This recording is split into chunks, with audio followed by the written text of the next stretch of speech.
Hello students. आज हम पढ़ेंगे 6th स्टैंडर्ड की ज्योग्राफी का चैप्टर 7 जिसका नाम है rocks and rock types. Observe the figure 7.1 and answer the following questions. आप यहाँ पे फिगर 7.1 देख सकते हैं जिसमें अलग अलग तरह के रॉक्स सैंड शो किए गए हैं, माउंटेन्स हैं। What is hill A made up of? Hill A जो है वो रॉक्स की बनी हुई है, रॉक्स एंड स्टोन्स हैं। What is being done in B? B में क्या हो रहा है? यहाँ पर जो एक क्रेन है वो मड को नीचे से सैंड को इकट्ठा करके एक ट्रक में डाल रही है। व्हाट डू वी सी इन सी? सी में हम छोटे छोटे स्टोन्स को देख सकते हैं जो हम पानी के आसपास, मोस्टली नदियों के आसपास देखते हैं। Is there any relationship between the three things shown above? क्या इन तीनों चीज़ों में कोई सिमिलैरिटी है? हाँ, ये तीनों रॉक्स की ही टाइप्स हैं। For what purpose do you use the things shown in A and C? A और सी में हम जो चीज़ें देख रहे हैं उनको किस लिए यूज़ करते हैं? सी में जो ये पत्थर हैं ये अक्सर कंस्ट्रक्शन के लिए यूज़ किए जाते हैं, और ए में जो ये माउंटेन्स हैं ये यहाँ पर फॉरेस्ट होता है, इनमें इनकी मिट्टी को भी हम अक्सर यूज़ करते हैं। यहाँ से कई बार ऐसे पहाड़ों से हमें खनिज पदार्थ भी मिलते हैं, तो उनके मिनरल्स भी हमें यहाँ से अक्सर मिलते हैं। From hill, let's do it an activity. From the hills, river beds, or the land in your vicinity, collect rock specimens of different types, shapes, colors, etc. अपने आसपास की नदियों के आसपास से, ज़मीन से या फिर पहाड़ों से आप अलग अलग तरह के पत्थर उनकी शेप के, रंग के हिसाब से इकट्ठे करो।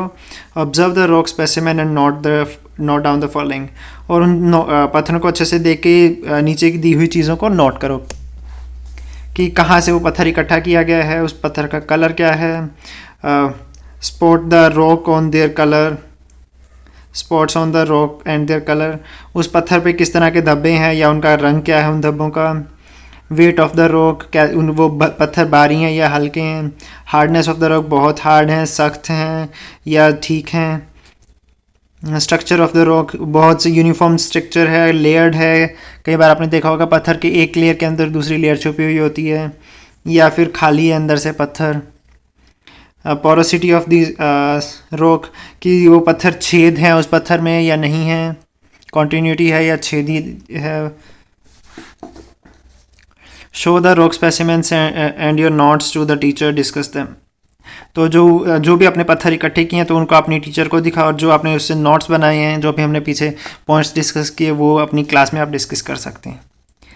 We have seen last year that earth's crust is hard, it is made up of rocks and soil. हमने पिछले साल अभी पढ़ा था पिछली क्लास में कि जो अर्थ का जो ऊपर का भाग है वो काफ़ी सख्त है और वो रॉक, पत्थरों और मिट्टी से बना हुआ है। Rocks are found on land surface and also below it. पत्थर जो है ऊपर की सतह में और उसके नीचे गहराई में भी पाए जाते हैं। Rocks are a mixture of different minerals formed by natural processes in the lithosphere. Rocks जो है अलग अलग खनिज पदार्थों के बनने से और नेचुरल प्रोसेस के होने से लिथोस्फीयर में जो हुए हैं उनसे बनते हैं। The properties of rocks depend on the constituent materials and their proportion. पत्थर जो हैं वो किस किस चीज़ पर डिपेंड करते हैं कि उनमें मिनरल्स किस तरह के हैं, उनका प्रोपोर्शन कैसा है, कि कौन सी चीज़ ज़्यादा है उनमें, क्या चीज़ कम है, as well as the formation process की किस तरह से वो पत्थर बने हैं। Silica, aluminium, magnesium and iron are the major rock forming minerals. सबसे ज़्यादा पत्थर जो है सिलिका से, एल्यूमिनियम से, मैग्नीशियम से और आयरन से ही बने हुए होते हैं। There are other minerals too in different rocks. इसके अलावा भी बहुत से खनिज पदार्थ हैं जो इन पत्थरों में पाए जाते हैं। Types of rocks, there are 3 types of rocks according to the formation process. जिस तरह से पत्थर बनते हैं उसके बेस पे हमने इन पत्थरों को 3 कैटेगरीज में डिवाइड किया गया है। इग्नियस रॉक्स, जिन्हें प्राइमरी रॉक्स भी कहा जाता है, sedimentary rocks and metamorphic rocks. हम इग्नियस रॉक्स के बारे में पढ़ेंगे पेज नंबर 41 पर। When the molten material known as magma within the crust and lava on the surface cools down, it solidifies, giving rise to rocks. जब ज्वालामुखी के अंदर से जो लावा और मैग्मा निकलता है तो वो जब ठंडा होकर जम जाता है सरफेस पे, तो वो जो पत्थर वो फिर पत्थर की शेप ले लेता है। उन्हीं पत्थरों को हम इग्नियस रॉक्स कहते हैं। As these rocks are formed out of the material from the interior of the earth, these are also referred to as the primary rocks. क्योंकि ये जो पत्थर हैं ये ज़मीन के अंदर से जो मटेरियल बाहर आया है, जो लावा बाहर आया उससे बने हैं, तो इस वजह से इनको प्राइमरी रॉक्स भी कहा जाता है। Mostly these rocks appear hard and homogeneous. ज़्यादातर ये पत्थर जो है बहुत ज़्यादा हार्ड होते हैं और सेम ही तरह के मटेरियल से बने होते हैं। These are heavy as well, ये बहुत भारी होते हैं। We do not get fossils in these rocks. इन पत्थरों में कोई भी पुराने फॉसिल दबे हुए नहीं होते, ये फॉसिल से नहीं बनते हैं। The Maharashtra plateau and the Sahyadris are formed out of igneous rocks. Maharashtra plateau जो है और सह्याद्रीज जो है वो इन्हीं इग्नियस पत्थरों से ही बने हैं। Basalt is a major example of igneous rock. Basalt जो है इनका बहुत बड़ा एग्जाम्पल है जो हमें कॉमनली देखने को मिलता है। Most of the hill forts in Maharashtra have lakes और एलिफेंट यार्ड्स। जो भी महाराष्ट्र में ज़्यादातर जो किले हैं उनमें लेक्स हैं या फिर एलिफेंट यार्ड्स हैं। Actually these are old quarry sites. ये जो है पुरानी खदानों की ज़मीनें थी। Rock was extracted from these sites and used for the construction of the fort and other buildings. इन जगहों से पत्थरों को निकाल के बाकी जो किला है वो बनाया गया था, और जो कंस्ट्रक्शन और जो बिल्डिंग्स बनी थी उसके आसपास वहाँ पर ये पत्थर यूज़ किए गए थे। In the pits and dugouts left behind after rock extraction, water was allowed to accumulate and these lakes, tanks, etc. were created. तो जब वहाँ पे खाली जगह जो बच गई पत्थरों को निकालने के बाद वहाँ से, तो उन जगह में पानी भरने दिया गया और वही बाद में लेक्स और पानी इकट्ठा करने के स्रोतों के काम आए थे। अब हम सेडिमेंट्री रॉक्स के बारे में पढ़ते हैं। Due to continuous variations in the temperature rocks develop cracks. जब लगातार उन पे बहुत ज़्यादा बारिश हो, गर्मी पड़ने लगे या ठंडी हो, तो लगातार इन टेम्परेचर के चेंजेस की वजह से पत्थरों में दरारें आने लगती है। Similarly the water percolating through the rocks dissolve the soluble minerals. तो जब लगातार इन पर बारिश होती रहती है, पानी पड़ता रहता है, तो इनमें जो पानी में घुलने वाले जो तत्व होते हैं वो बहने शुरू हो जाते हैं इनमें से। This leads to the weathering of rocks. इसकी वजह से पत्थर जो हैं वो भुरने शुरू हो जाते हैं। दे गेट डिसइंटीग्रेटेड और डिकम्पोज्ड, और फिर वो पत्थर टूट जाते हैं अक्सर। That is they get reduced two pieces, और वो पत्थर फिर छोटे छोटे पीसेस में बढ़ जाते हैं। These rock particles get transported by rivers, glaciers, wind etcetera. और फिर ये नदियों के थ्रू या ग्लेशियर्स के थ्रू या हवा के थ्रू एक जगह से दूसरी जगह उड़ने शुरू हो जाते हैं towards low lying areas and are deposited there.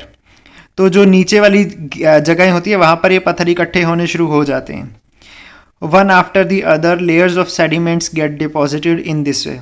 एक के बाद एक जब ऐसे उड़ के आने शुरू होते हैं तो ये लेयर के ऊपर लेयर जमनी शुरू हो जाती है इन पत्थरों की। The upper layers exert heavy pressure on the lower layers. तो जैसे जैसे पत्थर बढ़ते रहते हैं, लेयर्स बढ़ती रहती हैं, तो ऊपर वाले जो लेयर्स हैं वो नीचे वाले पर बहुत ज़्यादा दबाव डालने लगती है। This leads to the compaction of material and development of sedimentary rocks. तो इनके दबने से जो नीचे वाले पत्थर जो है वो हार्ड होने लगते हैं और वहाँ से फिर सेडिमेंट्री रॉक्स बनते हैं। One can easily see layers in the sedimentary rocks. Sedimentary rocks में आप परतें देख सकते हैं, एक परत ऊपर की उतरती है तो नीचे की एक और परत होती है, उसके नीचे एक और परत होती है, परतों के फॉर्म में ये होता है वहाँ पर। While layers are getting deposited, the remains of dead animals or plants get buried in these layers at times. तो जैसे जैसे ये लेयर्स दबती रहती हैं, जो मरे हुए जानवर होते हैं या पेड़ पौधे होते हैं वो इनके साथ दबने शुरू हो जाते हैं इन लेयर्स में। Therefore one may find fossils इन सेडिमेंट्री रॉक्स। इसलिए इन सेडिमेंट्री रॉक्स में अक्सर फॉसिल्स देखे जा सकते हैं। फॉसिल्स मतलब कि इन्हीं पेड़ पौधों और एनिमल्स के अवशेष। Sedimentary rocks are generally brittle and light weight. ये काफ़ी ही हार्ड और लाइट वेट होते हैं सेडिमेंट्री रॉक्स जो है। Most of them are porous. ये काफ़ी इनमें छेद भी होते हैं इनमें सेडिमेंट्री रॉक्स में। Sandstone, limestone, shale, corals etcetera are sedimentary rocks. ये कुछ चूना पत्थर हो गया, लाइमस्टोन हो गया, ये जो है इनके आम एग्जाम्पल देखने को मिलते हैं हमें आसपास। One may find coal seams in sedimentary rocks. कई बार इनमें कोयला भी पाया जाता है इन सेडिमेंट्री रॉक्स में। अब हम पेज नंबर 42 पर मूव करेंगे। अब हम पढ़ेंगे मेटामॉर्फिक रॉक्स के बारे में। Volcanic activity and other earth movements constantly take place on the earth.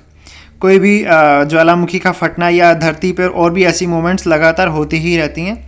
While these are occurring, the igneous or sedimentary rocks in that region are subjected to tremendous pressure and heat.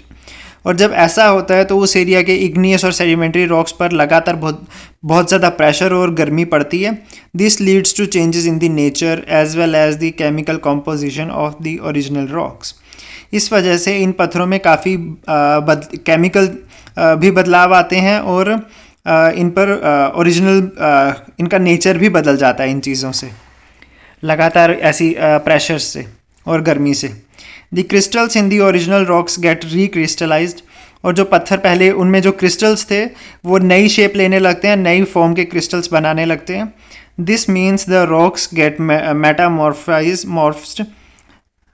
The rocks formed through such a process are called metamorphic rocks. इस तरह से जो पत्थर बनते हैं उन्हें metamorphic rocks कहा जाता है। These rocks do not contain fossils. इनमें कोई फॉसिल नहीं होता है।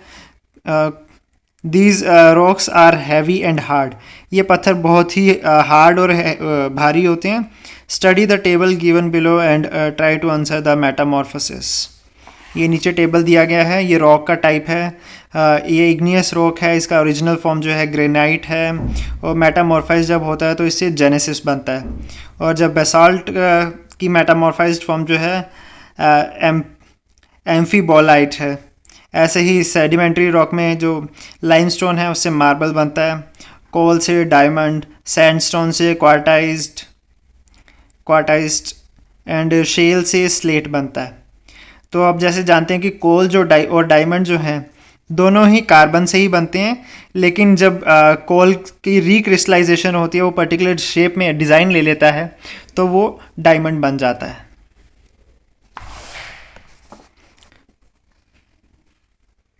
वही when coal gets metamorphosed when it undergoes heavy pressure and intense heat, जैसा भी मैंने बताया। After coal gets metamorphosed into diamond, its price increases. जब एक कोयला जो है वो हीरे में बदल जाता है तो उसका प्राइस बहुत ज़्यादा बढ़ जाता है।